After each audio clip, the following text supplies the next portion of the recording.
ఈరోజు మన రెసిపీ వచ్చేసి బొబ్బట్లు, నేతి బొబ్బట్లు. ముందుగా శనగపప్పుని కుక్కర్లో వేసుకొని 3 విజిల్స్ వేసుకోవాలి. తర్వాత గిన్నెలో తీసుకొని బెల్లం అది 2 మిక్సీ చేసి పక్కన పెట్టుకోవాలి.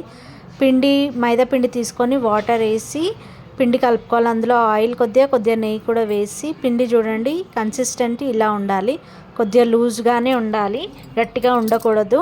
మనం మిక్సీ పట్టిన దాన్ని పిండి మధ్యలో పెట్టి స్టఫ్ లాగా పెట్టి ఫుల్ కవర్ చేసేయాలి. మొత్తం కవర్ చేసేసి తర్వాత మన చపాతీలాగా ఆయిల్ వేసి చపాతీలాగా చేయాలి. నేనైతే చేతితోనే చేస్తాను.